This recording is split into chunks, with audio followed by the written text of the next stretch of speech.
Good morning and welcome to the Rapid City Planning Commission meeting for October 27th, 2022.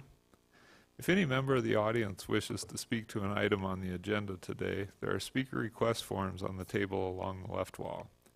Please fill out the request with the agenda number of the item you wish to speak to and hand it to the staff seated on the left of the dais. At this time, we would also like to ask that if any member of the audience has a cell phone or other electronic device, that you either turn it off or turn the ringer to silent. If you need to take a call, please step out to the hallway so the meeting is not disrupted. Items 1 through 4 have been placed on the consent calendar and may be approved as a group today. Action will be taken on all consent items in accordance with staff's recommendation by a single vote. Any item may be removed from the consent calendar by any planning commissioner, staff member, or audience member for separate consideration at this time. The findings of this planning commission are recommendations to the City Council. The City Council will make the final decision with the exception of the following items.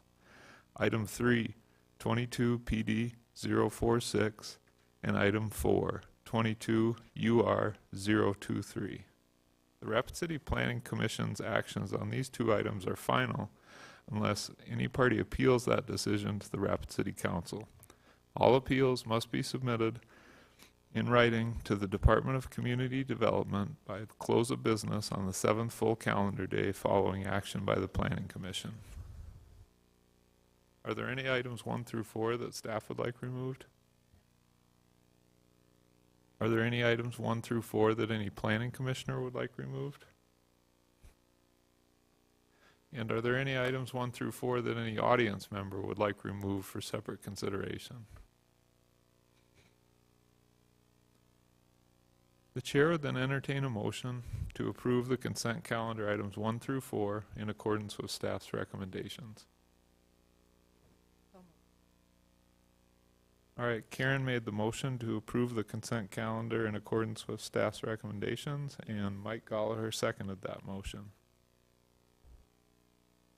Any discussion on the motion? All those in favor, please say aye. Aye. Opposed?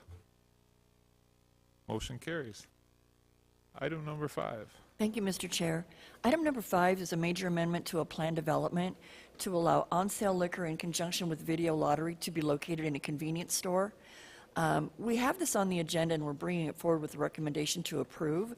But yesterday, as we were looking at the licensing requirements within the city, it's just been a while since we've had one of these applications.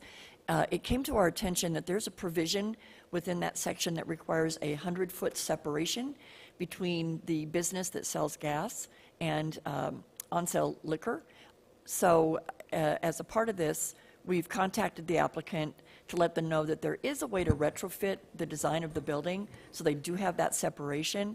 For today, we are recommending that this item be continued to your November 10th Planning Commission meeting, and we'll work with the applicant to see if they want to move forward with this and make those physical alterations or if they want to withdraw the application. Our recommendation is to continue to your November 10th Planning Commission meeting. All right, Haven made the motion to continue item 5 till November 10th, and was it Brooke that seconded?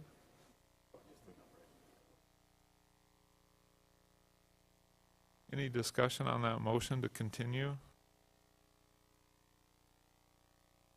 All those in favor, please say aye. Aye. Opposed? Motion carries. Item number 6. This item is a major amendment to a plan development overlay to allow on-sale liquor in conjunction with a restaurant at 4831 5th Street. The property is zoned general commercial district. Future land use is mixed-use commercial. The property is accessed by 5th Street, which is classified as a principal arterial street on the city's major street plan. The proposed restaurant will occupy the northern suite of a newly constructed strip mall, and it's shown Suite 101 on the site plan above. The business will have 3 dining areas and a bar, and will have seating capacity for 132 people and a maximum occupancy of 187 people. No outdoor seating is being proposed as part of this application. Public notice was posted on the property. This is looking east along 5th Street. and the west view as well. Staff is recommending that this item be approved, subject to the stipulations outlined in the report, and I'll stand by for any questions. Thank you. Any questions for staff on this one? Karen? I have a question, if you don't mind. Do you know what that little structure is right next to the road? Is that the property? See the place where it's just outlined in red, kind of right there? Yeah, I believe that's a coffee shop. Okay, that's a coffee shop. Okay, I wondered because it didn't look like it was big enough for this restaurant, and I was going, where is it? Okay, thank you. Other questions or comments from the commission? Okay, Mike Gallagher made the motion to approve item 6 with stipulations. Second. And Vince seconded that motion. Any discussion on the motion? All those in favor, please say aye. Aye. Opposed? Motion carries. Item number 7.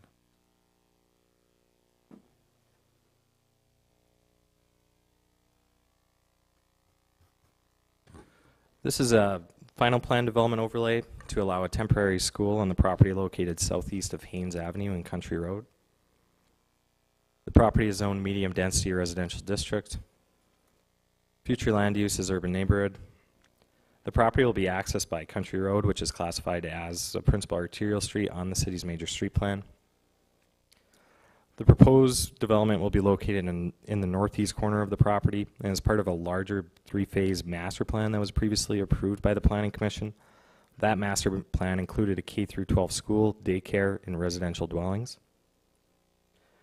3 modular buildings are being proposed as part of this application. The buildings will be used to house K-2 classrooms prior to the completion of the permanent K-6 building. The temporary school will have 13 staff members and is expected to have 120 students by 2025. The buildings will be 4,900 square feet in size and 1 story in height. The exterior will be finished with vinyl siding and cedar trim and fascia. These buildings will be removed during the next phase of development. Public notice was posted on the property. This is looking east along Country Road and the west view as well. And staff is recommending that this item be approved subject to the stipulations outlined in the report. And I'd be happy to answer any questions the commission may have. Mr. Chair, Vicki? if I might. So this one's kind of unique in that in April of this year, Planning Commission approved an initial plan development that included a master plan that showed a permanent large school, K-12, with a daycare and a housing component to it, and that was going to be done in several phases. Thank you, Tanner. That's a great layout. And in an effort to provide immediate school opportunities for the very young, they're asking to insert a phase 0. So before they start phase 1, they want to regroup and do phase 0. And that's how we get to these interim buildings. And the good news is that it will meet an urgent need that they have, but it is only temporary. And then these will be removed and we'll go back to the original plan. You'll see that again as a part of the final plan development when they work out all the details, and we have other things such as drainage and utilities addressed as a part of that, the project coming forward. Thanks, Vicki. Haven? I recall when this was before us before, there was quite a bit of interest in the project from the neighborhood. Has that surfaced this time around? I haven't been contacted about this proposal, or I haven't got any communication from the neighborhood on this one. Mr. Chair? Vicki? If I might, those that did have interest in it before, obviously they were interested to know what was going on. This is a large acreage parcel. Once they realized that it was for school components, daycare, and then of course the housing portion of it, it kind of subsided the concerns. I think that there was some open concern about this being commercial in nature. With the residential within the area, they wanted that reserved along Haynes Avenue and not brought back farther into the property, and that aligns with their master plan. Brooke? Mr. Chairman, thank you. So just a question probably for staff. Is there a limited amount of time that those buildings can sit there as Phase 0, or is it as long as it takes to get through Phase 1?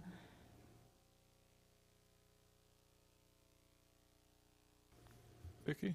There, by ordinance, there is no requirement that they be removed in any timely manner. Knowing that before they can proceed with the permanent structures, they would have to work out the transition between having those removed and bringing the new ones in. And I would anticipate that that's probably going to be next year as they're finalizing these plans. They want to be able to utilize and get children in there right now, but when they come in for full construction, they'll have to be removed for that. I'm going to insert myself into the line because I had the same question Brooke did, but I kind of with a little different viewpoint. My kids go to West, and they have temporary structures behind West Middle School that have been there for, I don't know, 40 years or something like that. I'm in support of this. I'd like this to happen sooner, but is it being planned in such a way that if they do need to stay longer, they can and are being built in a fashion that they can? Thank you, Mr. Chair, and that is a great question. We have the same attitude that there's a need, this meets it, and if they need for them to even be relocated during different phases of construction so that they continue to offer that school opportunity while they're building the school, we'll work with them, and you will see it. It will always be required to come back to you. So as planning commissioners, you will have the final say as to how long those can be on the property and when they need to be removed. So we appreciate that you're open to working with them to ensure that their needs are being met for the sake of the children. Eric Hikas.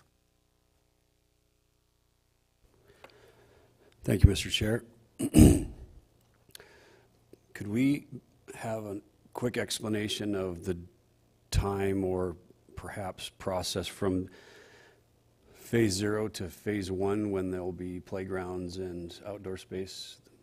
Let's tip our hats to the No Child Left Inside program that the nation is kind of focused on right now. Yeah, so to go through the phases briefly, Phase 0 construction is between 2022 and 2024. It's those K-12 buildings. It's the development of those roads and parking that you see on that site. Phase 1, they're starting 2024 to 2025 with full occupancy of fall of 2028. And it's the deconstruction of those K-2 buildings, the construction of the K-6 school, and then the South Community Development, residential development. Thank you, Tanner.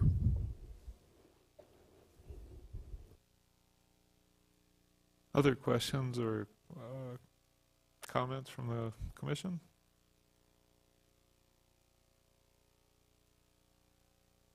Motions? I'll make a motion. Karen made the motion to approve item number 7 with the stipulations from staff as listed, and Vince seconded that motion. Any discussion on the motion to approve?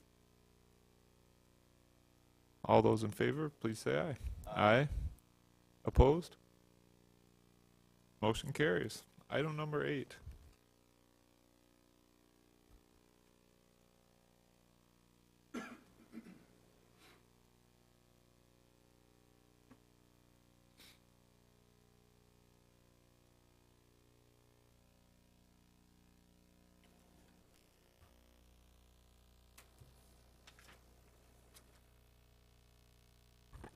Good morning. Is the microphone on? Sarah Hansel with Planning Projects Division. Item number 8 is 2 resolutions associated with the proposed youth soccer tax increment financing district. The first resolution is to create the boundary of the district, and the second resolution is to adopt the project plan. This proposal was reviewed by the Tax Increment Financing Review Committee on September 20th, and they recommended that staff proceed by putting together the project plan and bringing it forward for review by the Planning Commission. We've reviewed this slide several times in the last few months with the various applications coming through, but it's always a good reminder to discuss how tax increment financing works. For anyone who may have questions in the audience or sitting on the committee today.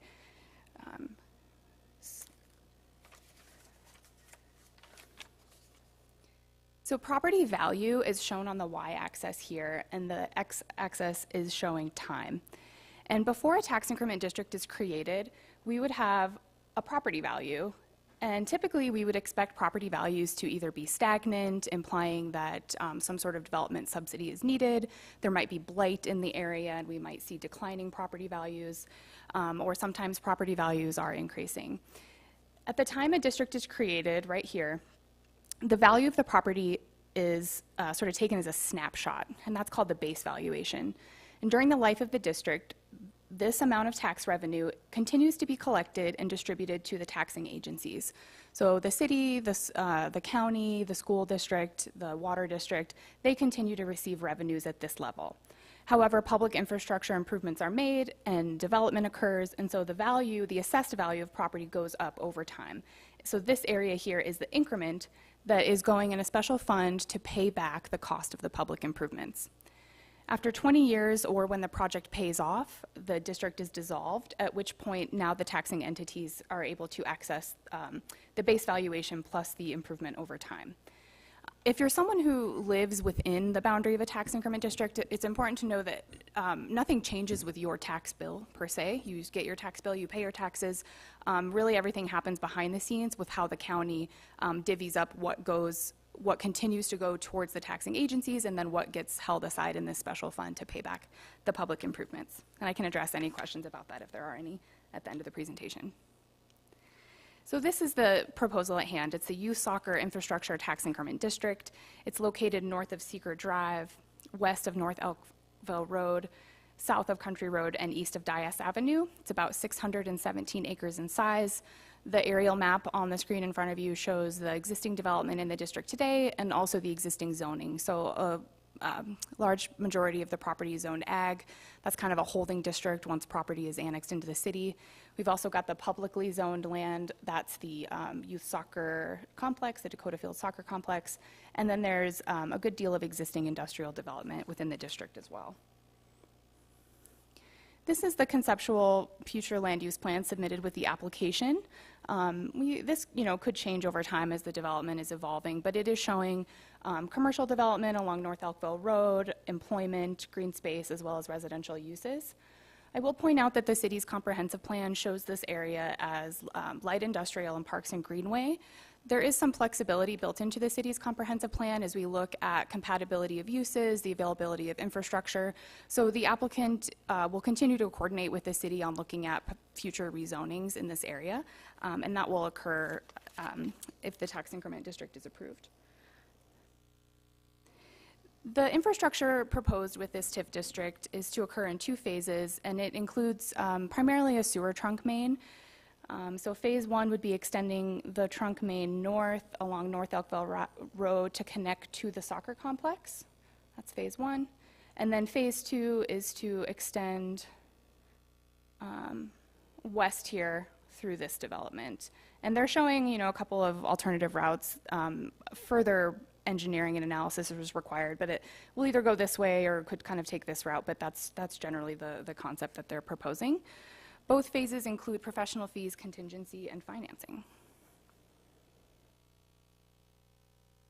So this is looking north along Elkville Road. This would be the approximate location of the terminus of the existing city sewer trunk main. So this would be phase 1. The applicant is proposing to extend the sewer main about a half mile. This is the soccer complex here. And this is private development that would be developed as a result of the sewer main being available. It's important to note that there is a water main, gas main, and petroleum line on the west side of North Elkville Road that may impede placing the sewer main in this location. This is something we discussed at the TIF committee as well. The center line of Elkville Road generally would be the standard for locating the sewer main, and an exception has not been requested to place the sewer main along the west side of Elkville Road. So additional investigation and field work will be needed to determine the appropriate location. In the event that an exception is granted to locate the sewer main outside of Elkville Road, staff does not recommend including easement acquisition as an eligible cost, and so the TIF committee agreed with that recommendation, and we've included such language in the project report. I also want to point out that the applicant is aware that the boundary of the district is the east section line for 21 and may not include the entirety of North Elkville Road. So if the sewer line did need to be put here, the applicant is aware that half of the cost of the sewer line may not be, sewer main may not be eligible. But they're continuing to work on the planning for the exact location of that main. So this is looking west from North Elkville Road towards the Dakota Field Soccer Complex. This property is owned by the city and leased by the soccer organization. Sanitation services for this property are primarily holding tank and porta potties, and this facility was designed to eventually connect to city sewer. So this is looking south then along North Elkville Road. And this is looking west from North Elkville Road. So this would be really illustrating the phase 2 area for private development.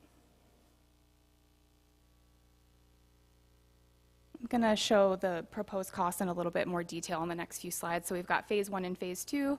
As you can see, it's the infrastructure primarily associated with sewer mains, grading and erosion control, and ancillary items. And these ancillary items include gravel surfacing, fencing, and signage.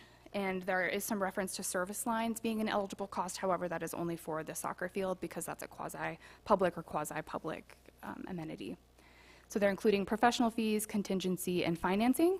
The total cost of the proposed district, the maximum amount that they'd like to have approved, is about $6.235 million. The base valuation within the district is $17.2 million, and it's expected that the district would pay off within 19 years. And the ballpark estimate on what the future value of the property is $39.2 million. And I just want to reference this slide again.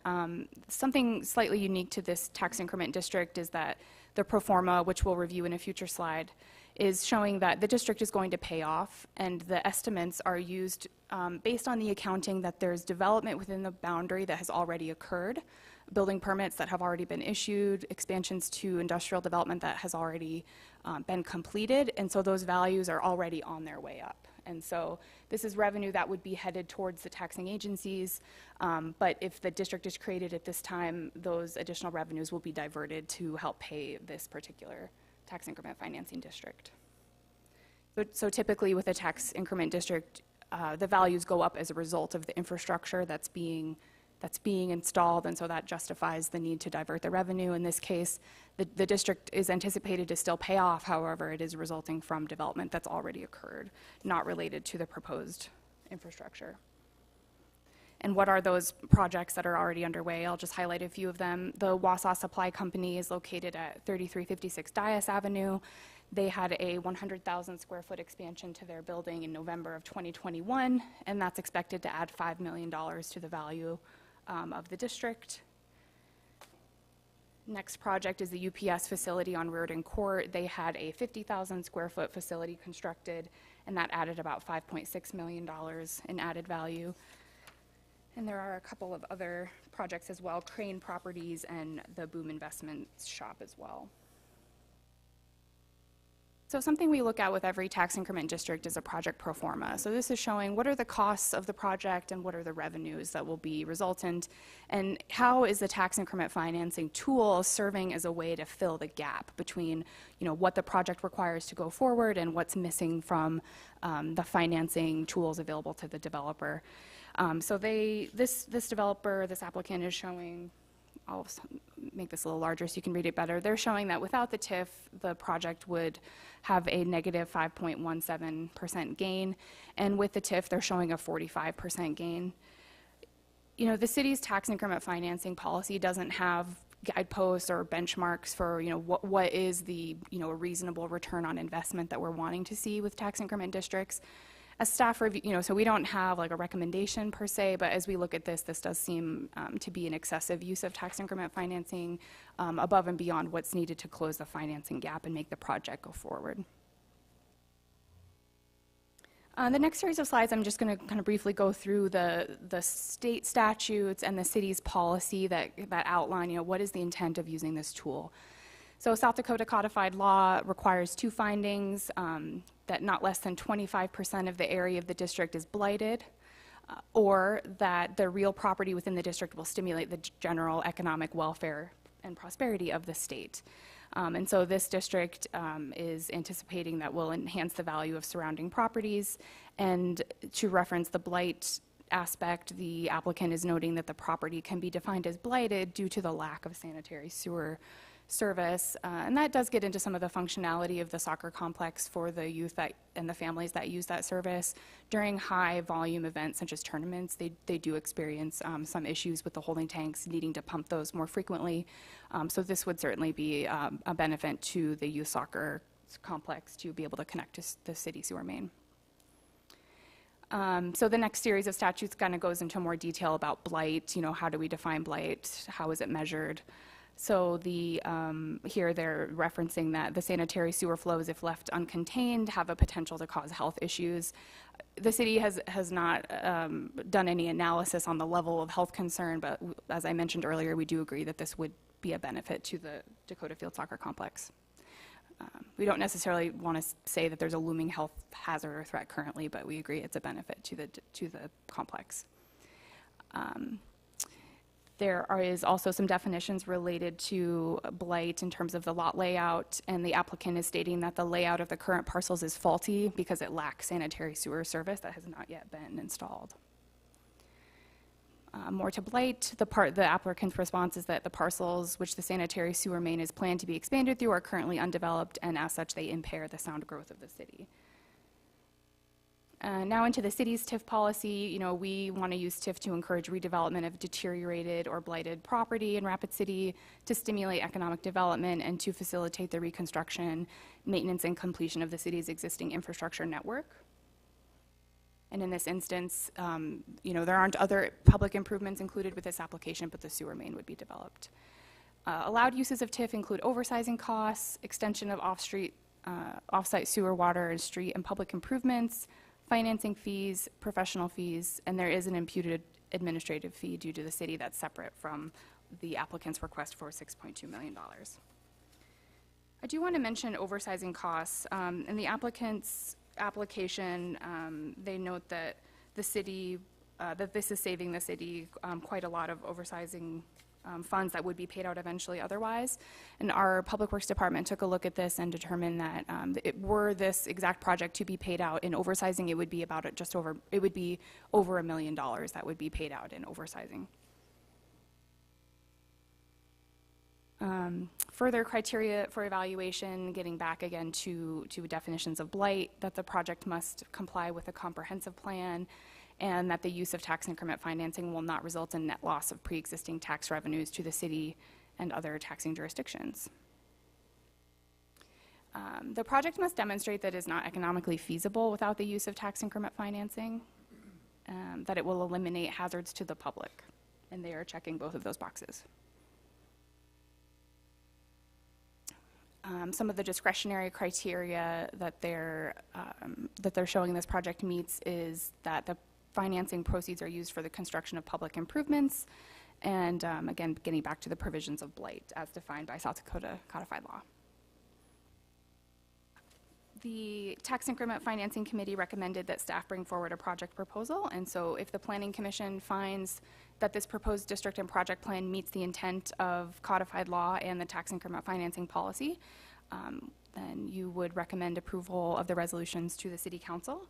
Just a quick note on timeline, should this be approved, the application would go forward to the November 7th City Council meeting, and that would just be a set for hearing, and then the November 16th Legal Finance Committee and the November 21st City Council meeting. And I will be on standby for any questions you might have. The applicants are also here today. Thank you, Sarah. We also have a number of requests to speak from the audience. Haven, do you have a question that you want to ask Sarah for Yeah, clarification. maybe on it. just to start out, is the city boundary in relation to this property? On the east side and the north side?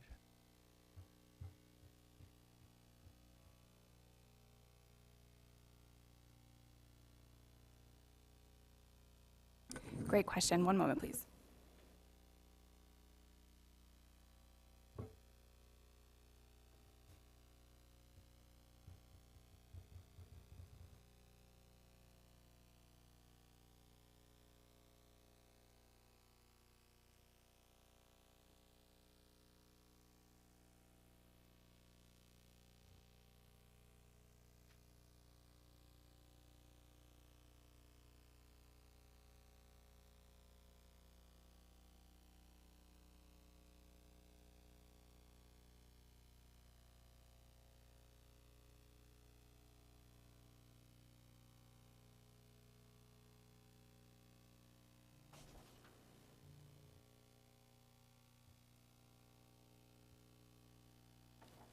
Okay, thank you. The city boundary line goes from here. This will be the yellow line here. So city boundary.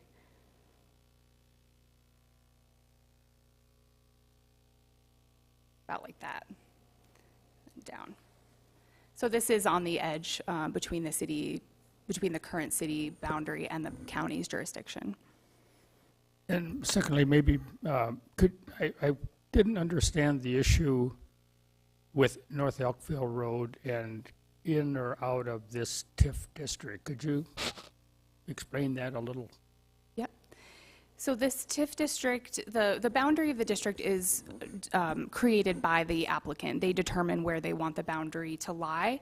They have identified Section 21 as the boundary here. And generally, roadways are constructed with the center line of the road being formed by the center line. So half of the road, half of North Elkville Road would be generally outside of the district.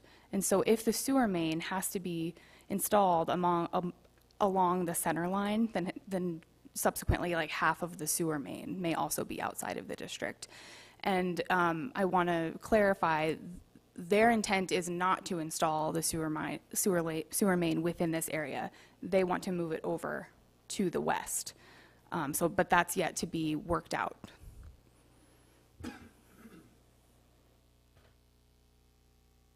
Vince, do you have a question for Sarah?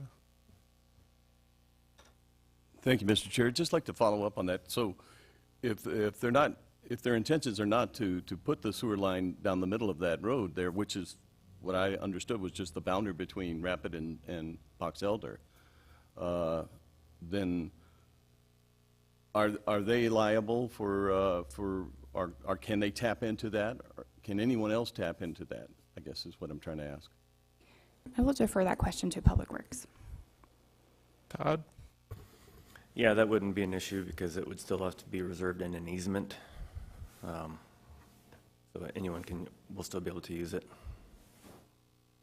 Okay.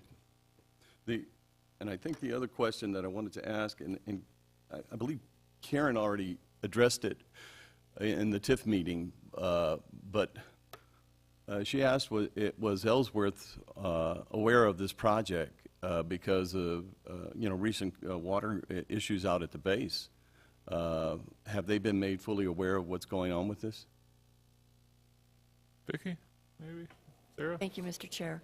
So there's ongoing discussions between Box Elder, Pennington County, and Rapid City about meeting the water needs not only for Ellsworth but Box Elder, and those are separate from this project. Okay. Thank you. Brooke? Thank you, Mr. Chairman. This may be for staff too. I was curious, and if I missed it in the packet, I apologize. So what happens to Elkville Road when this project takes place? So if they don't lay the sewer in the middle and they lay it to the left, the road's in pretty terrible shape. So how do you, or does the city have a plan for when that gets fixed or updated or expanded? Mr. Chair, I'll defer to Todd on that part, but let me just mention that during the TIF committee meeting, Dale Tech, Public Works Director, made an excellent statement. He said that with every development, you have to look at the four-legged stool. It's water, sewer, drainage, and streets. In this instance, we're addressing some of the utilities, but streets are of significant concern in this area. If all the development does come forward as shown on that master plan, then whose responsibility is it to come back and make that improvement to Elkville Road? We have visited with the developer. He's fully aware that as this project would proceed, and when we get to that phase 2 and we start seeing other traffic on Elkville Road, along with the traffic that exists because of the soccer field, there will have to be considerations of other funding sources, which probably is going to look like an overlaying TIF to address that infrastructure. But we've talked internally and creating a worksheet that we want to see be addressed as a part of any future TIF applications, and we're going to include that four-legged stool concept. So if you're asking a TIF for one component, how are you addressing the other demands that this, by providing that one leg, we're going to get development. We want to get development as a result of a TIF, and we don't want the onus back on the city. Well, hey, you approved this TIF, now you need to come forward with this improvement. So in this case, this developer is aware of it and has indicated that he will work with us on that going forward. It's a great question. Todd, do you want to add anything? Okay. I'll go to the public comment now. William Davey, if you'd like to address the commission. If you come up to the microphone over here and just identify yourself and your concerns, we'd appreciate it.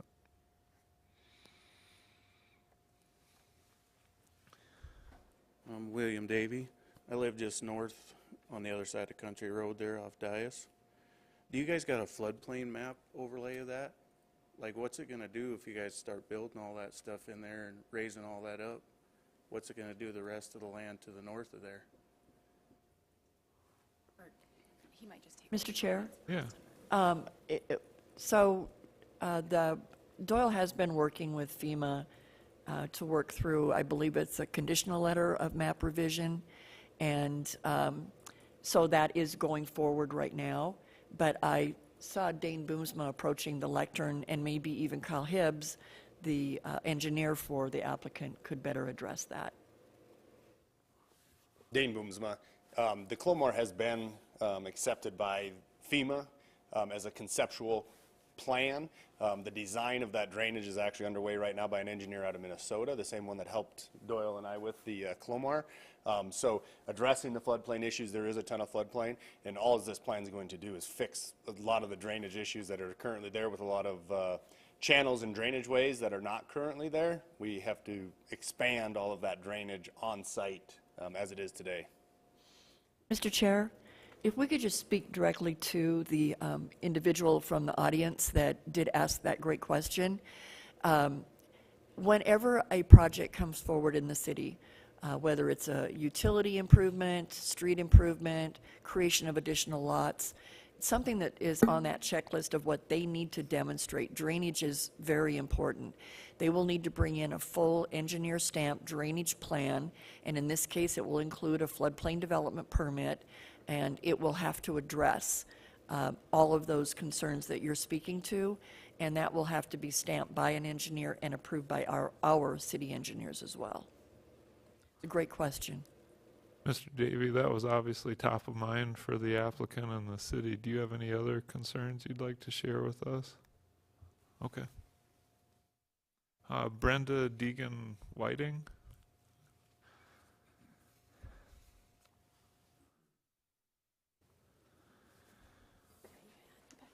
This one? Yes. Hi, I'm Brenda Dagan Whiting, and my property is right across from the soccer fields. And over this last weekend, and I believe Doug Noyes is here? Okay, Dave Sharp. Hi, Dave.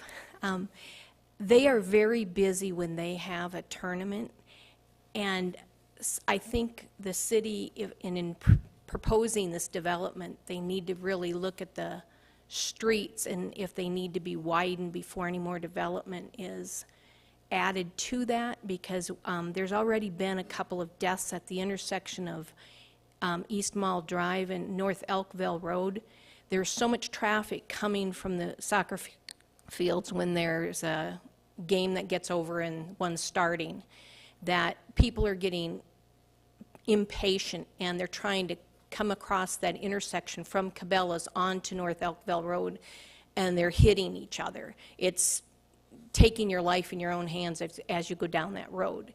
Also, the road is constantly in disarray and disrepair.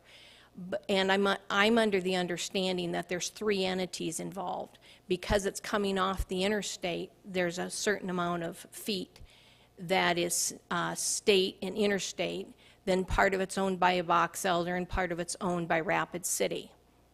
It's really hard to get anything filled when there's a large hole. And at the beginning of that parcel where the lift station is, the drainage from that industrial park, if we get a hard rain, it's a swamp down there.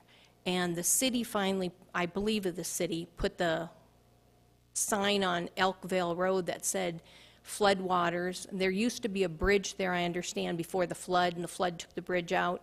There should be some large culverts put back in there for drainage.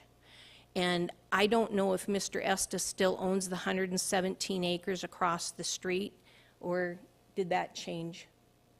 You still have it? Okay.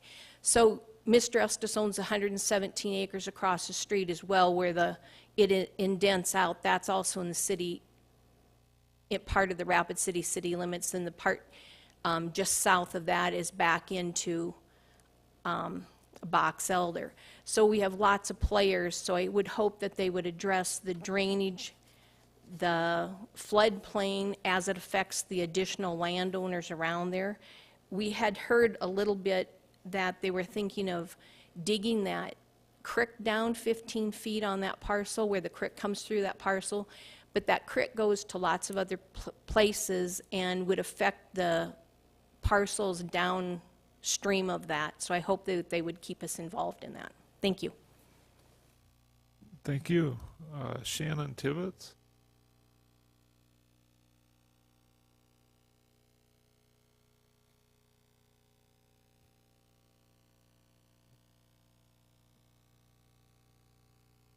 Good morning. I guess I have the same concerns as the other people in the neighborhood. I live on the north side of Country Road there. And with, you know, I just hope that there's a comprehensive plan in place so the water from all the streets and the new development, when that's shoved on downstream, then, you know, how is that going to affect the neighbors? But also on the 3 roads completely around that, I don't know, I never saw in their set of costs, all 3 of those roads are completely destroyed by heavy truck traffic at this time. I invite any of you guys to take a trip from Elkvale to Country Road back down to Dias, and the roads are in horrible condition. And with the development talked about earlier, further on down Country Road, a lot of those people, the new development there, will be using Country Road. As a matter of fact, across from my house, there's a bridge there that needs replaced that's old, and every time vehicles and trailers and semis go across it, you know, you can just hear the clattering and banging. And there's a 15-foot straight down drop off there that have been after the county for over 20 years to even put a guardrail up. You know, so nobody wants to accept the responsibility. And, you know, I kind of call for a moratorium on building in that area until something is done. It's a public safety issue. I've seen people trying to jog, ride bicycles, and there's even a guy in a wheelchair that comes down Country Road, and that thing is so narrow, and there's no side ditches. You know, I feel that maybe some of that needs to be addressed before, you know, we start, or the city expands more, and nobody takes care of the problems that are existing right now at this time. Thank you. Thank you, Mr. Tibbetts. David Sharp?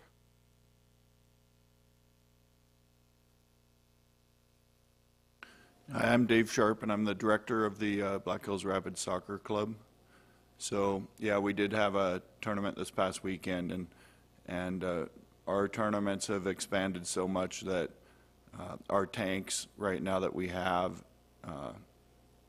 aren't big enough for the capacity of and the amount of people that are going through that complex. We currently have to have them pumped daily. And at the last tournament, the pumping company was late showing up to pump the tanks because they fill up daily. And so the sewer backed up all the way into the concession stands, and we had to shut down concessions and all that and sterilize everything. So right now, we really need to have sewer there. The tanks that we have just aren't going to fulfill the needs that we have as we expand and grow.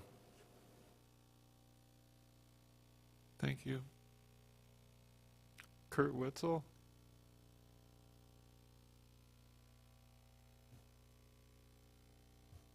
Thank you for taking my time and listening to me today. It's actually Kurt Weitzel, by the way, for the record.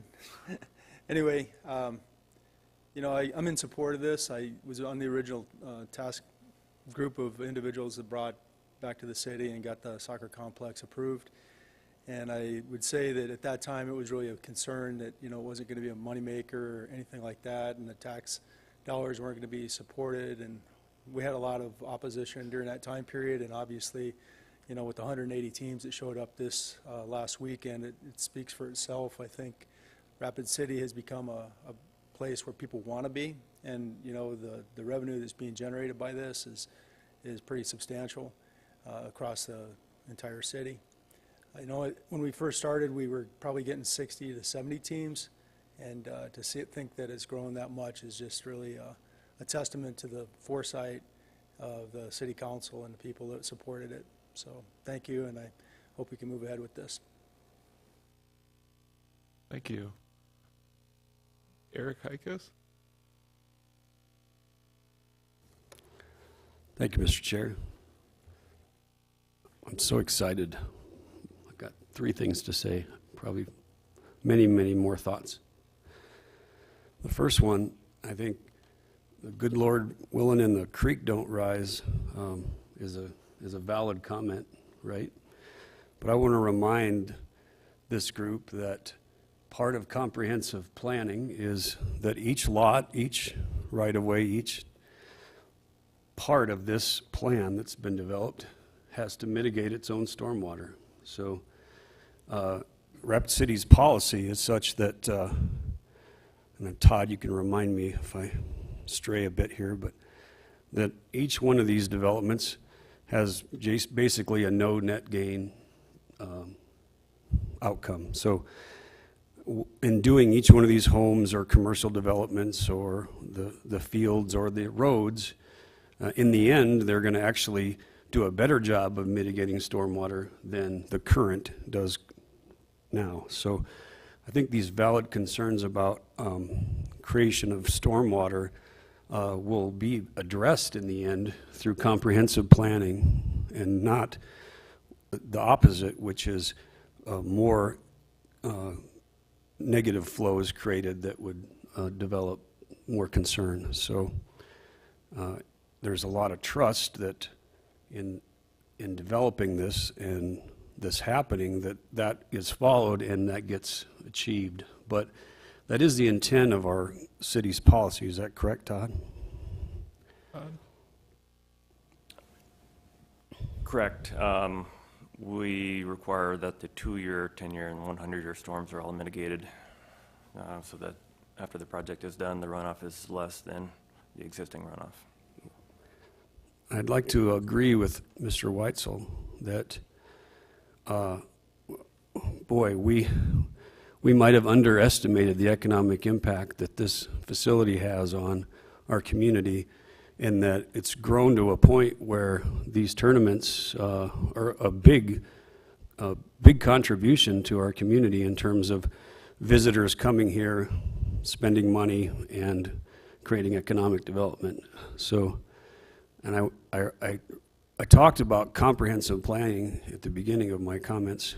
Now, maybe we underestimated this facility in that when we designed it, what was it, 6, 7 years ago?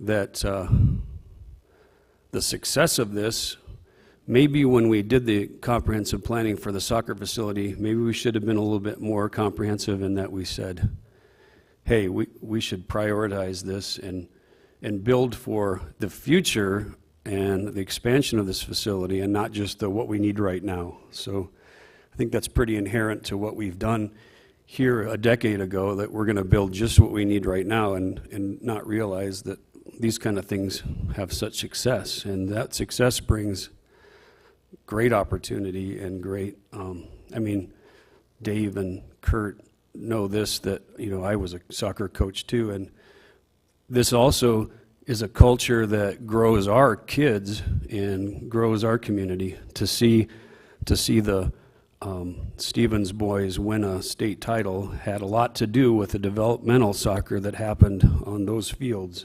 10 years ago. So my heart is pounding right now. So I'm looking back on us and I'm being a little critical of the work we did in planning this facility, that we should have been thinking about a success of this facility and not just what do we need right now for this community. So let's keep that in mind as we move forward with these kind of projects. Rapid City is going to grow and become a significant community, and these kind of events are going to define us, I think. So all that said, I'm going to get off my soapbox, but I do have a question, and that is, will there be an indoor facility as part of this? When I say indoor facility, I mean an indoor developmental soccer facility as part of this plan. Dave, you're probably the only person that could answer that. We are working hard to get that done. We have plans now in place to put artificial turf down on one of our fields and then cover it with a inflated bubble that could be put up, you know, in the winter and taken down in the spring. We have those plans. Obviously, funding is what we're working on now. But yeah, we also have some plans coming down the line to expand the facility, because not only do we have, you know, a couple thousand kids playing soccer at that complex every year, we've also outgrown it already for tournaments and things like that. Thank you, Dave. Yep. So I'm going to give an example, and I'm sorry, I'm going on and on here, but I get kind of excited. So Main Street Square, everyone said it was going to fail, and the fountain in there would have no people in it, right? So that was just the opposite what happened. In fact, if we had planned for the success of it rather than the plan of the failure of it, we would have done it differently. So being a victim of our own success is not a story that we all should be looking at. We should plan to succeed. So I think this kind of thinking and comprehensive planning is part and parcel to that kind of mentality rather than the one to plan for failure. So thank you. Vicki? Thank you, Mr. Chair. So just to be clear, this TIF is 2 phases, and even though we do acknowledge that with the additional sewer capacity, there may be expansions to the soccer complex, this TIF does not include that element. It's just for that sewer trunk main that will address an existing situation. When this project came in and it showed the phase 2 with all of the development that we see as a part of the sewer being extended to the north, we had similar comments to those in the neighborhood. So they're well-founded. And I just wanted to address a little bit of process. Right now with phase 1, that sewer main, they'll need the exception for the location of the main. The Clomar through FEMA, as it comes forward, will address some of the drainage issues that exist right now, and we'll also need to address drainage concerns that will be created as a part of the additional development that we see as shown in phase 2. Sarah, can you kind of show the line between phase 1 and phase 2? So Certainly. Phase 1, north-south. Phase 2, east-west. Either here or, you know, somewhere that direction. Thank you. So when this developer comes forward for Phase 2 and we start looking at the master planning, which is going to require plating to create all those individual lots, they will be required to bring in a traffic impact study. And that traffic impact study will look at some of the street concerns that we heard today from those that live in this neighborhood. They identified it very accurately in that there are many jurisdictions. We have the state next to the interstate that has some jurisdictional boundaries. We have Box Elder, we have the city, and we have Pennington County.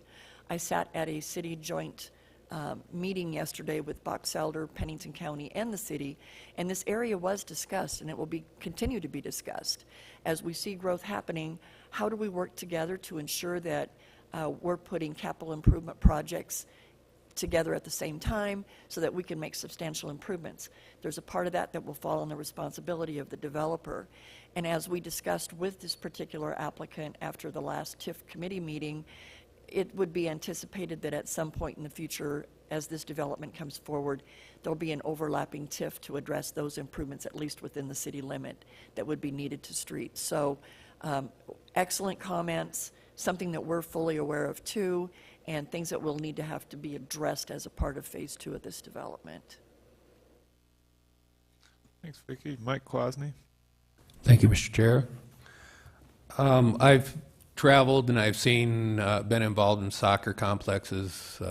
Gillette has a nice area where they really built some nice complexes. Will this limit the future development in that area, or is there anything that, is there a plan for future? I heard the bubble comment, but this has grown, and I've been out to the soccer fields. I've watched my kids play, my grandkids rather, and it's a great complex, but I could see the need in the future for even more.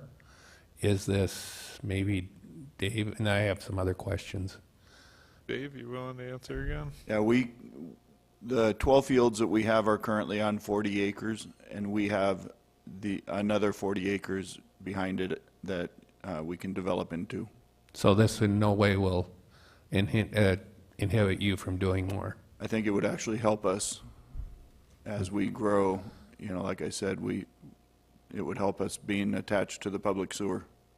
Well, I could see the benefit of having some commercial stuff out there as well. Yes. And help the public that wants some of that, so I could see that helping. The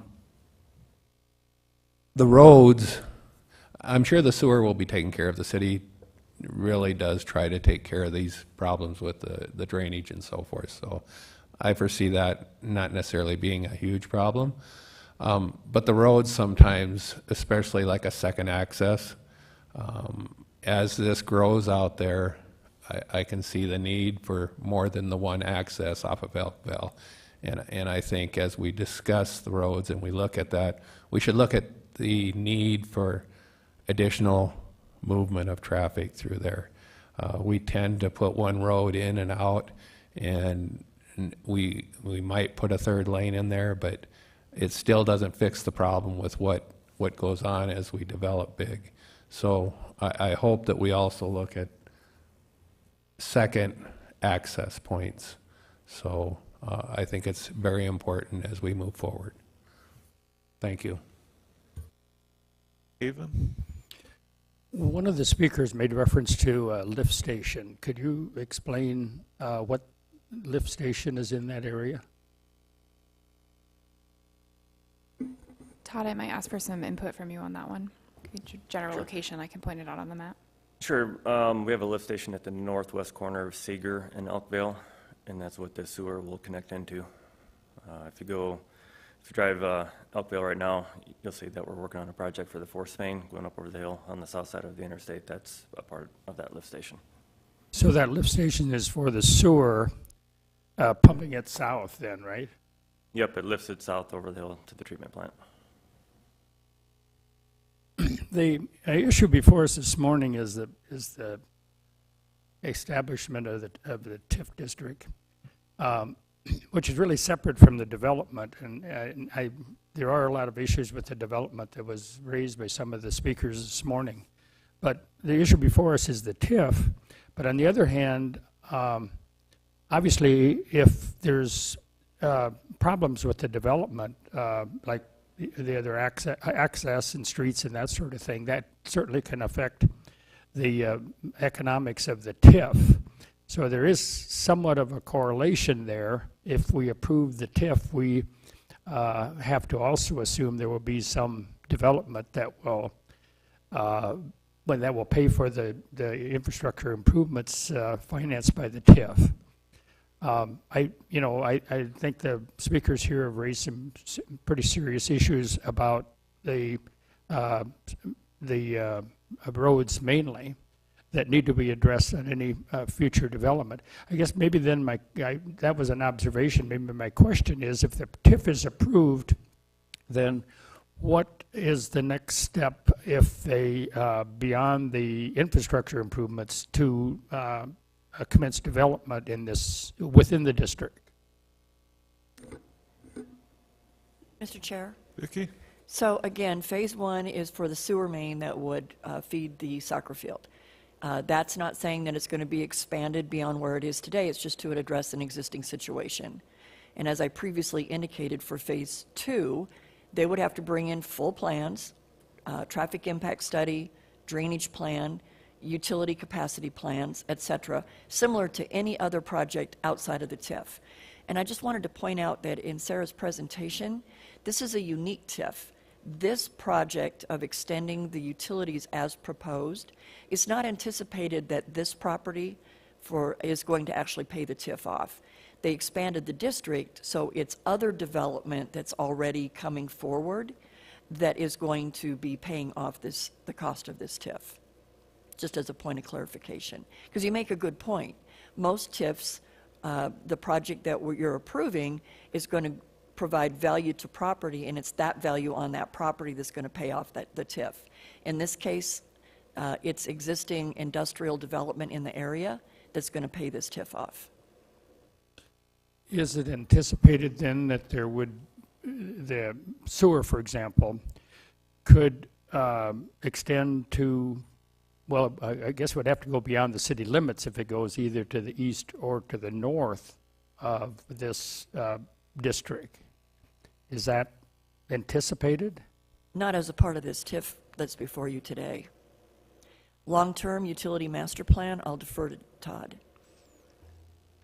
So going to the east of Elkvale, the grade kind of drops down out to the east, so there isn't a lot of basin to the east that the sewer would serve anyway. And then you have Box Elder. And then on Mike's question about transportation, the previous development that Vicki is talking about builds Boone Boulevard to the east of Dias, and then this phase 2 sewer will build a road that will tie that in, so that will provide another east-west street connecting Elkvale to Dias.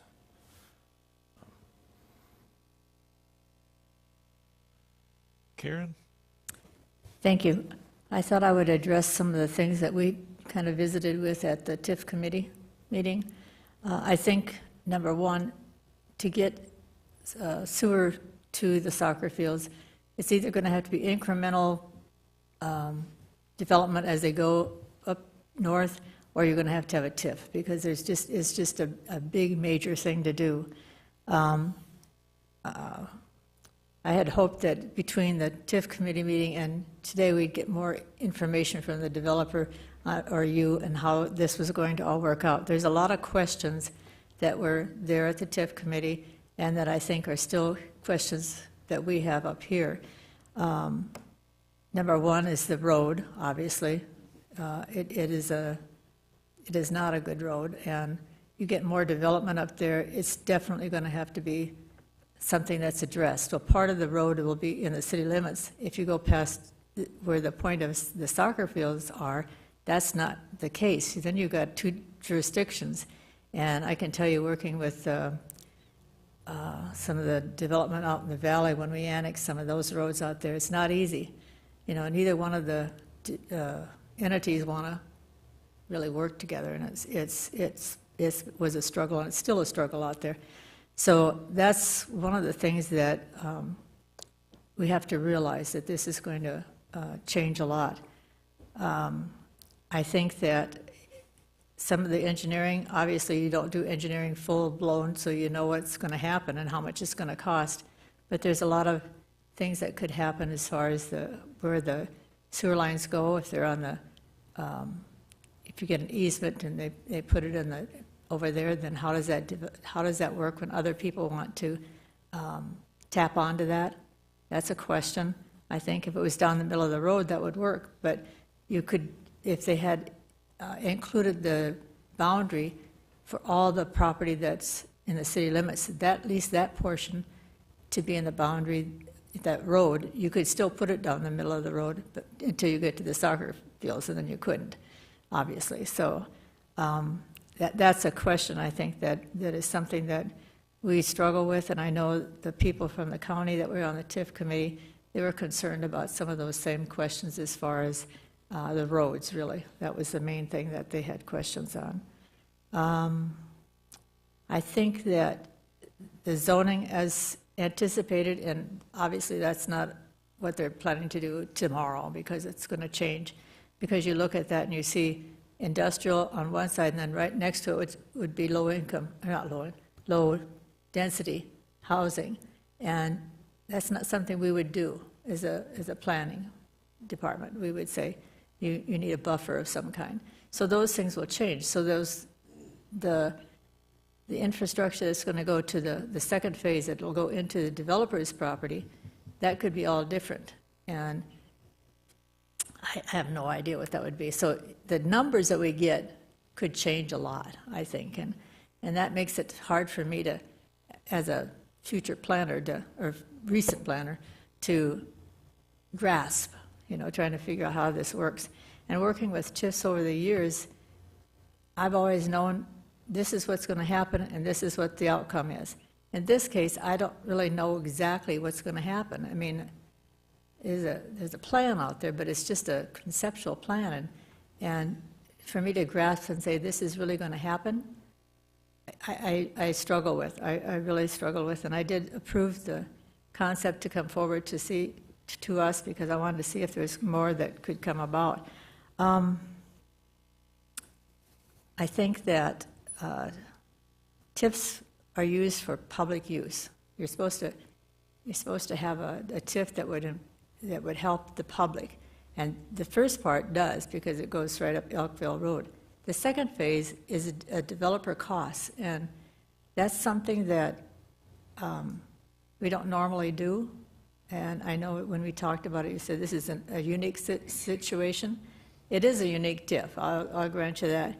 But it's hard for me to say, it's okay, we'll cover the developer's costs, because that's something that all developers do. And will this be something that will set a precedent? And I know, when we talked about it at the TIF committee, you mentioned that this is something that's unique, and everyone's unique. But I can tell you, if one developer gets this, the second developer is definitely going to look at how they can get those roads or those infrastructure costs paid for through a TIF. And it's not a bad thing against the TIF applicants. I'm not trying to say that that's a bad thing. It's just that's just the nature of people and how they do that. The pro forma is another thing that I struggle with a lot. Typically, all the TIFs that I've ever seen, it might have a 2 to 10% return on investment. And you see something that's 45%, that's a flag that goes, what? And I would be concerned if I was a developer that if the public saw that, they'd go, what are you doing? I mean, we get a lot of bad press about TIFs anyway. That would be a flag that I would think that the public would, cry out on. And so I don't know if there's a way that they can reduce that return on investment somehow. Maybe not have all the roads going into the developer's costs. Developer sign phase 2. There's some way you can reduce that down. That would be better. And so I just want to say I struggle with that. And I don't want to say no to this TIF because I think it's an important way to get that sewer line. And with that going up there, then eventually we'll get new roads and And that's probably one of the ways, development out there, that we will get the new roads. It's the cost to the city, and we have to realize that.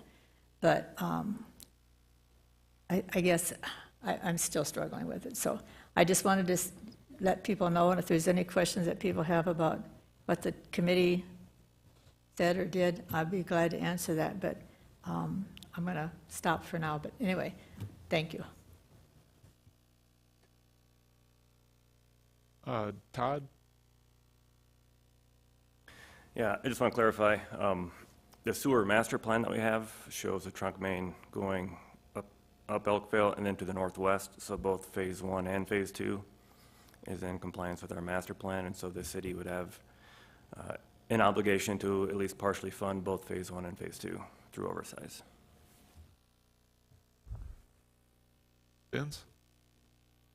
So what is the reason why we won't use the center line of Elkville Road to install the sewer lines? Todd? Well, the exact location is still to be determined. Logically, the lift station is on the west side of the road. Most of the basin that will use the sewer is on the west side of the road. And so just from the terrain, it would not be extraordinary to put it on the west side of the road. We just have to make sure that the location is in an easement and that we can access all of the manholes and so we can maintain the system. And that will be worked out during the actual design. So there's no, Box Elder doesn't have an interest in making sure that this project goes through with improvements on the sewer lines? No, the sewer is up gradient from Box Elder, and they have their own system anyway, so they wouldn't be able to use it. Oh, okay. Thank you. I'm going to jump in quick here, just an observation. It seems like Phase 1 is, I mean, we've already built what needs to be served.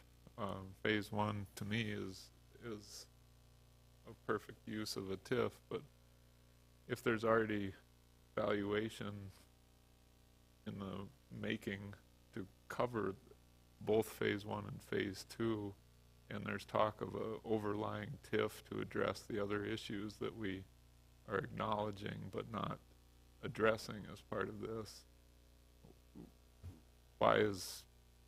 why don't we leave Phase 2 to that next TIF and address some of the other issues and get some clarity on Phase 2 and the development impact that will have? Has that come up as part of the discussion in either TIF committee or staff? Vicki, I'll put you on the spot. I would have to defer to the applicant on how, why Phase 2 is needed at this time and not perhaps later, if you don't mind, Mr. Chair. Sure.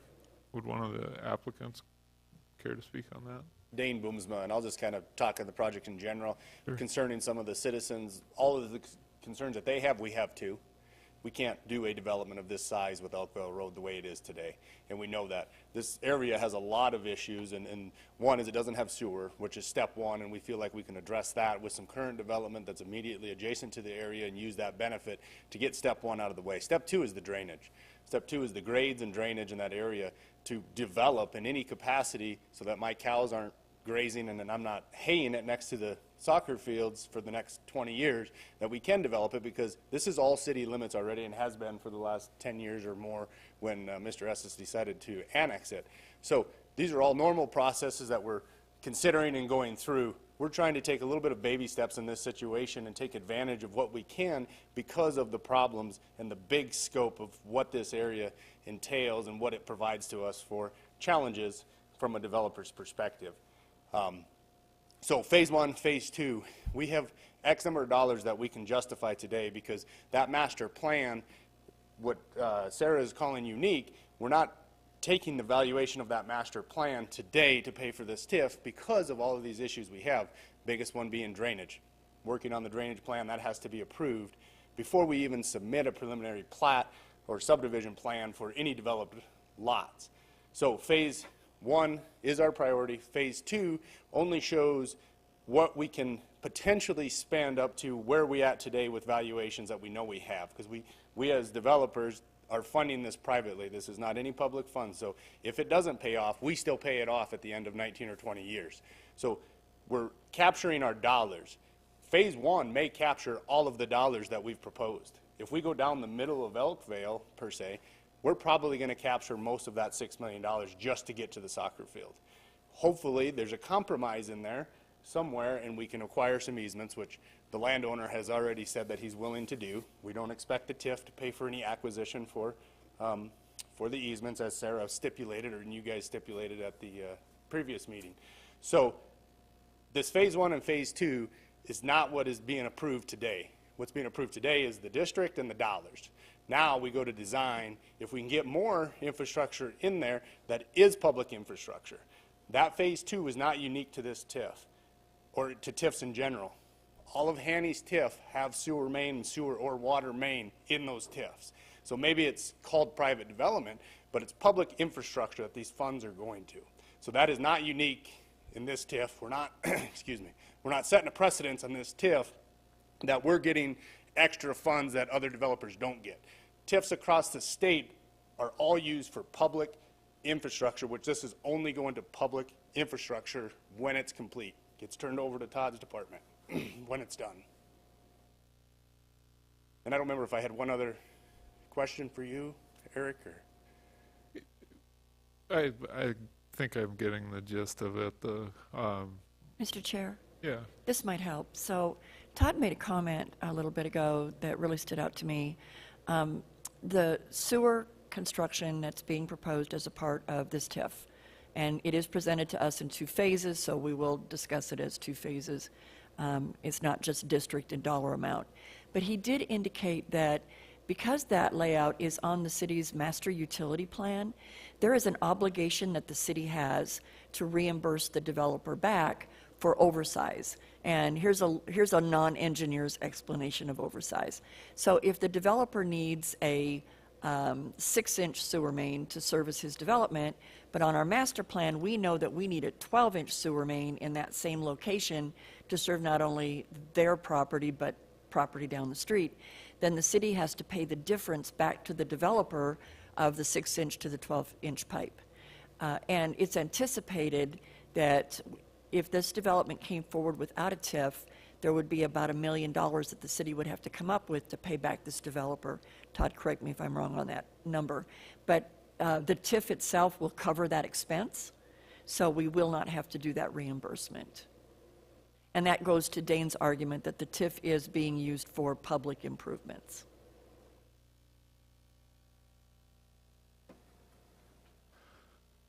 Other questions? Karen? I just wanted to follow up on some of that things. Hi, Doyle. But when I was talking about the Phase 2 being something that the city doesn't pay for, that is typically true. We don't pay for that because, or we don't have it in a TIF. The TIF policy does not allow it.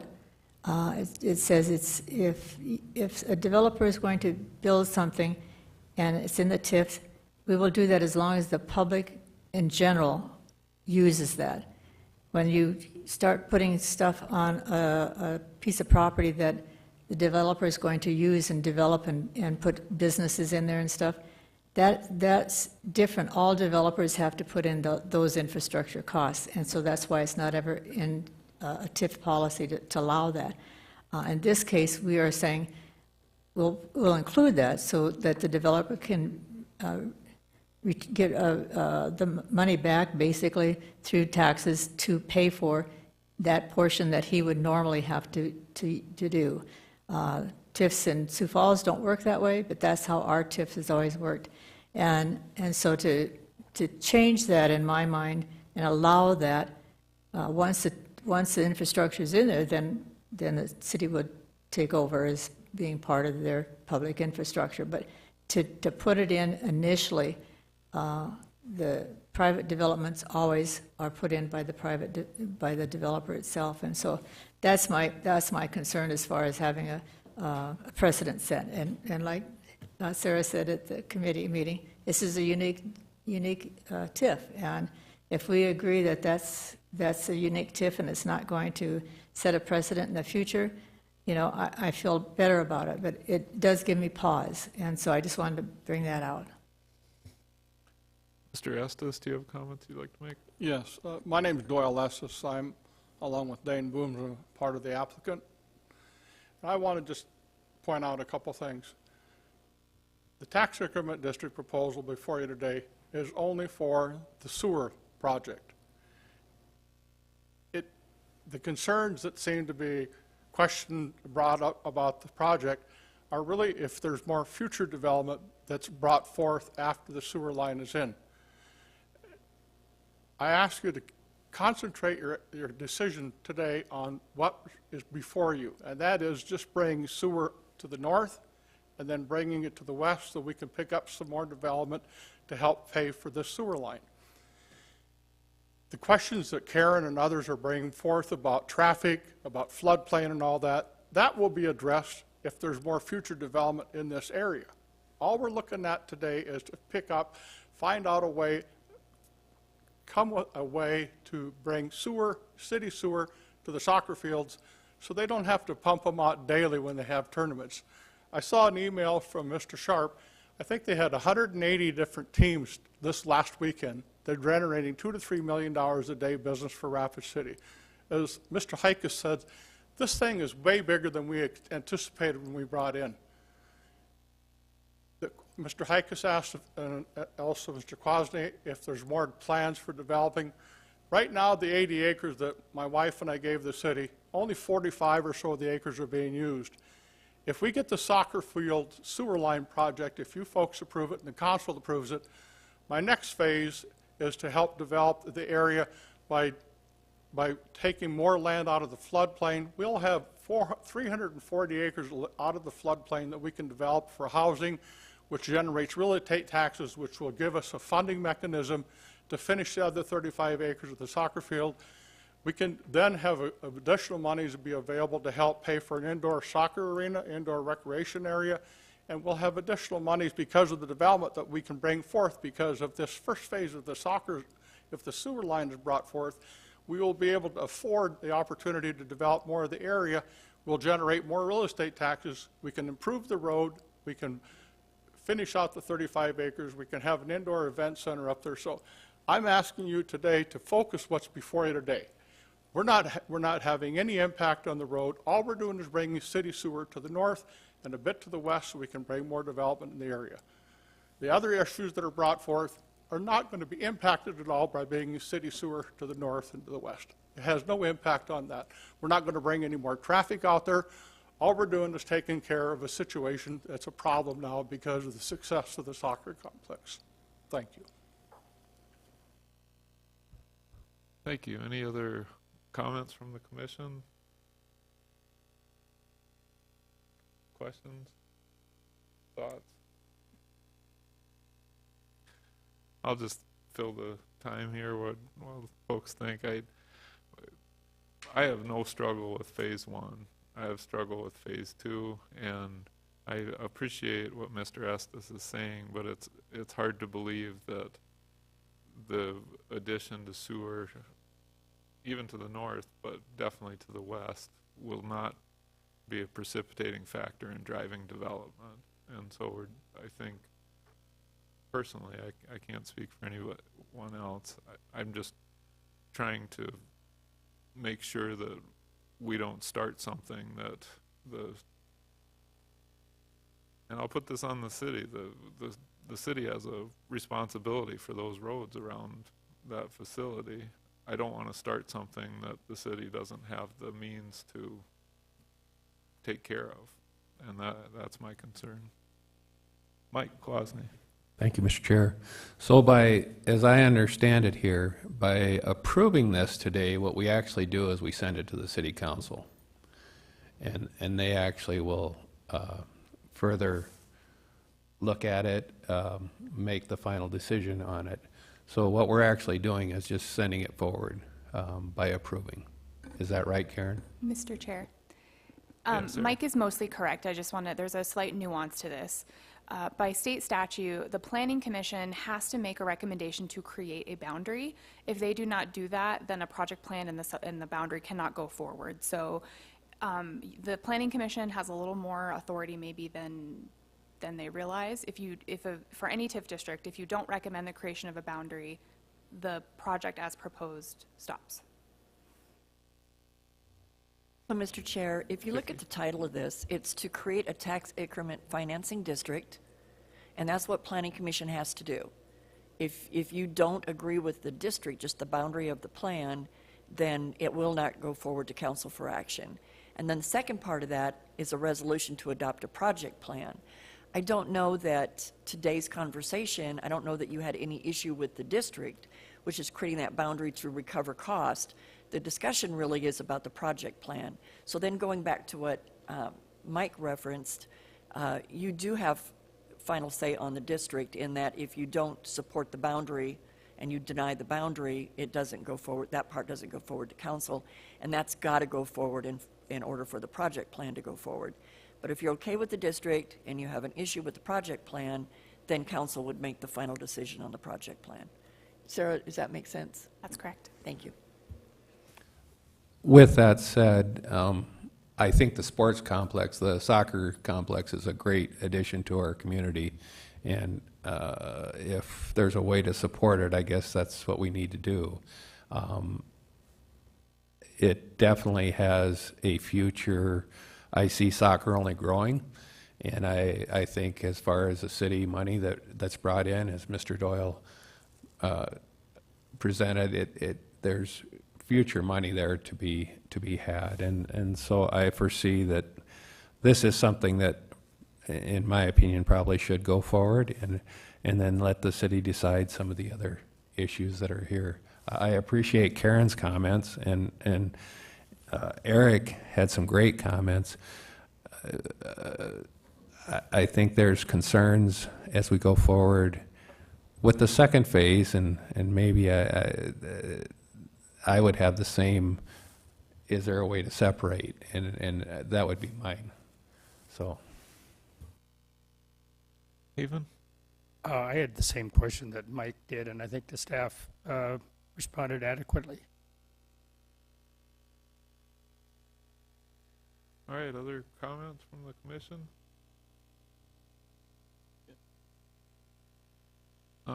Vince, you got in before Eric. Oh, okay. I've been focused on the sewer the whole time, so those have been my questions, because that's one of the things that I wanted to follow up with.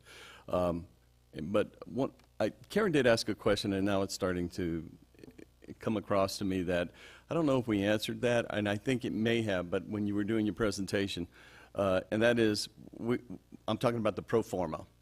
We had a negative 5.7, and now we have over 45. That's 51% increase. How does that happen? Thank you. The pro forma is showing what the developer revenue projections are and so where are they bringing money in? Hopefully this is legible on your screen, but the revenue will come in from land sales. They anticipate industrial lots, commercial lots, and general commercial lots. So they'll sell those lots and obtain revenue. At the same time, they'll have expenses. So they've got road construction for the future Boone Boulevard. That's not North Elkville Road. That would be the new Boone Boulevard.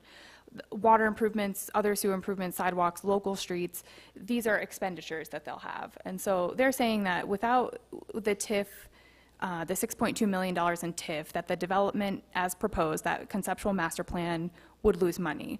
However, with the $6.2 million paying for the sewer line, they're, what they're coming away with is a 45% return on what this project costs versus what they're earning on the development of the land. And I think there's just been excellent discussion today about how oversizing costs fit in with this, because oversizing costs are eligible as part of a TIF application. We do see that a lot. But there's also the question of when are we using TIF? It's fortunate for our community that we have a good tool in place to repay oversized costs in development areas where that applies. Sometimes it's really strategic to include that in a TIF application when there are broader public benefits to be made because of all sorts of reasons. But it doesn't have to be used as well. And so one thing about thinking about how Rapid City uses TIFs versus other communities, ours are developer paid upfront. And what's good for the community and for the city about that is that the risk is on the developer. However, these are tax revenues that would go to help pay for necessary services provided by the county, by the city. The school district is held harmless, so that's not really applicable for this one. But it's revenue that does go somewhere ultimately. So the question is it needed to spur the development, and is it justified to divert those revenues to the development, or would the development occur without the diversion of those revenues? And so I think in focusing on the issue of the sewer infrastructure and also focusing on the committee's recommendation to the council about the cost aspect of this is important for your consideration. Okay, thank you. I'm prepared to make a motion, but I'll wait since you have speakers in line. Eric Heikus? Vince, not to steal your thunder, but I'm ready to make a motion too. So I'd be willing to second your motion if that. Let's hear it. Let's hear it.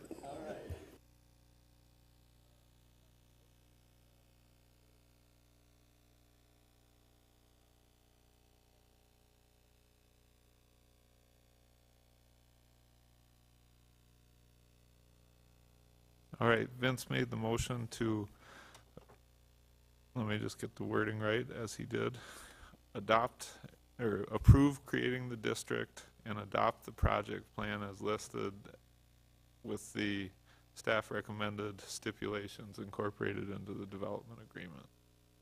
And that is seconded by Eric Heikus. Karen has a question on that. Yes. If it would be okay with the Planning Commission, I would prefer that we have two separate motions, one to approve the boundaries and the creating the district, and a separate motion to approve the project plan and go forward. And so I would make a substitute motion to do that with the same stipulations that was in the first motion. I'll second that. Okay, so the substitute motion was made to separate. Maybe I should make one motion, just a substitute motion to create the district. Okay, I think that works better for my head. Yeah. Karen has made a substitute motion to approve creating the tax increment district only. And Vince, are you seconding that motion? Okay. So the motion now on the floor is to approve creating the tax increment district only. Any discussion on that motion? All those in favor, please say aye. Aye. Aye. Any opposed? Motion carries to create the tax increment district.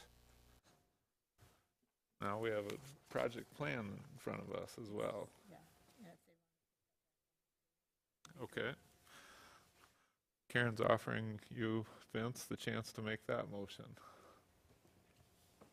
Or someone else.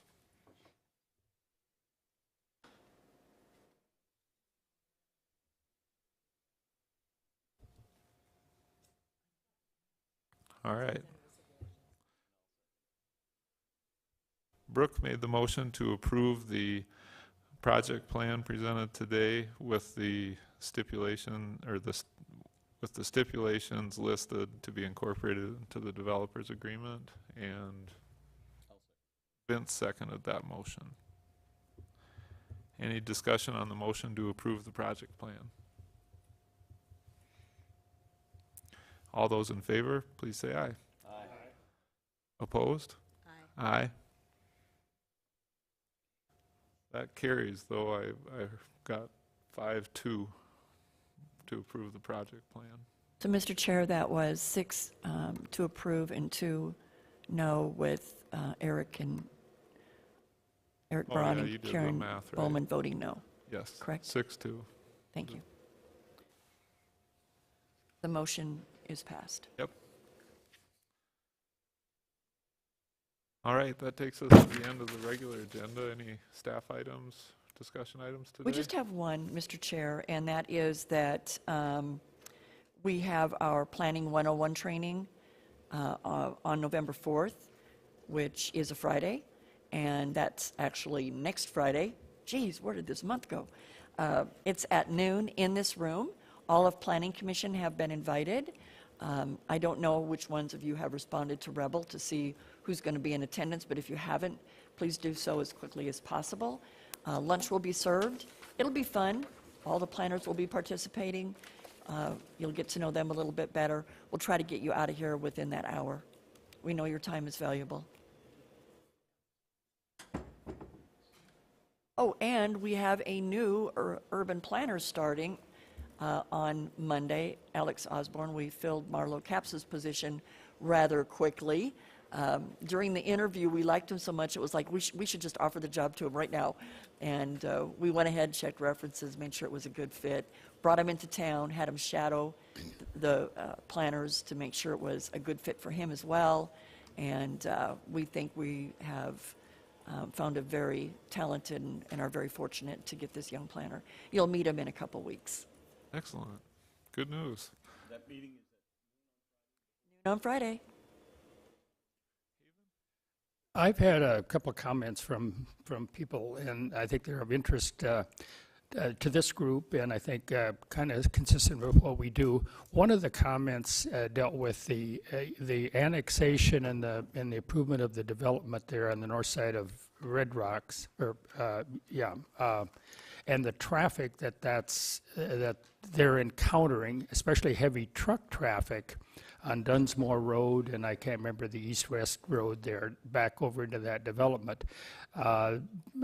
Residents out there along Dunsmore are very concerned about the traffic and especially the heavy truck traffic that they're seeing going back to that development.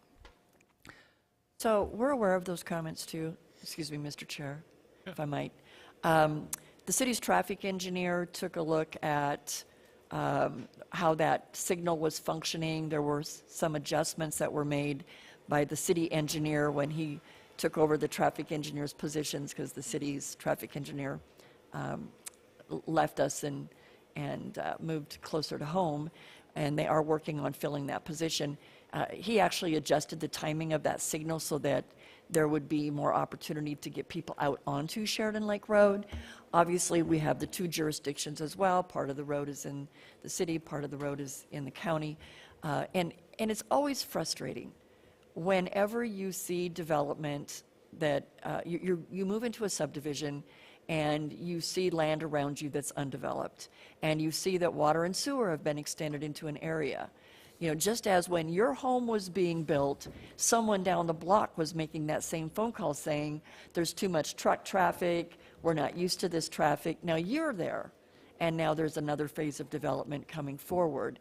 So when you see that raw land next to you, one should anticipate you are in an area of construction until that area is developed out. And that is what's happening out there. There are truck routes that are approved as a part of construction plans so that they can't just meander through residential streets. They have to commit to getting on the higher order streets and bringing that truck traffic in and out.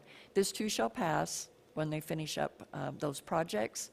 But in the meantime, there is a project that the city is doing on a portion of Sheridan Lake Road between Catron Boulevard and Corral Drive, because there is traffic that backs up at the Catron Boulevard and Sheridan Lake Road intersection. And Todd, what year does that start? Is that next year? 24, 22 years? So there will be that portion of it. And then, of course, there's just a large part of this road that is out in the county. Again, as I mentioned during the last presentation, the city and the county and Box Elder get together periodically, and we do a joint jurisdictional meeting. Where are there areas of concern where maybe we need to communicate better and we need to work better? And similar to the Country Road, Seeger, Elkville Road area, this is also an area that gets discussed. So we're trying to formulate how these improvements could come forward, what that's going to look like, and more importantly, how do they get paid for? You know, if we had our preference, we would make these improvements today, but they're costly, and there's just so many dollars to do a lot of different projects. And then a completely separate issue, a developer is wanting to establish some portable housing in the Menards area, and I'm Elm, if you're familiar maybe with the developer, but anyway, the issue apparently is that the zoning in that area requires commercial on the ground level. And I guess I was surprised to hear that, and maybe you could explain what that means. Mr. Chair, maybe we could keep this conversation to our Planning 101 training session. Are you going to be able to join us that day? I hope to, yes. This is a lengthy discussion, and I'm sorry, some of us have got commitments and we need to leave within the next 4 minutes. So if we could either take that outside of this meeting or take it to Planning 101 training? All right, I've got a few other commissioners with something to say. Is it brief or, okay. Eric Heikus? I can do brief. So I'm looking forward to Planning 101. I understand we've invited new council persons to that. Any new elected? Is there a way to expand that in the future to all council persons? Is there a reason for just the new, I guess? So typically, we only bring in new staff, so it would be Brooke and Jesse and Pat. But there was consideration, because we want that one-on-one. We want it to be very informal, very casual, and if we invite all council, then we have a quorum, and then it's a public hearing, and then the media come in, and then we don't get that. Sometimes when you're on camera like we are right now, you're afraid to ask a question because you think it's going to make you look like you don't understand what you're doing. And at this meeting, we all get to ask stupid questions because we all have them. That answers my stupid question. Thank you. Vince? That's never happened to me. No, wait. Getting back to Dunsmore Road for just a second. Okay. That's not a problem, actually. I was just going to simply say that apartment complex out there that's being built, it looks like it's almost completed. So how much longer, is there a timeline on that anybody knows about? Okay, that's okay. Yeah. It's just that I was out there over the last couple of weekends talking to people out there door to door, and yes, there's some construction up there, but like Vicki already pointed out, it's due to end. Mr. Chair, so that apartment development is just a building permit. They did 149 units so that they didn't have to do a traffic impact study. 150 would have triggered a traffic impact study. And they made it one building so they didn't have to do a planned development. They, as like every other developer in town, are having trouble with materials and with getting employees to do finished product. And so it has taken an unusually long period of time. But we've seen that on other projects throughout the city. Everyone's struggling right now. All right, Karen made the motion to adjourn. I heard her over here. And Vince seconded that motion. All those in favor of adjournment, please say aye. Aye. Aye.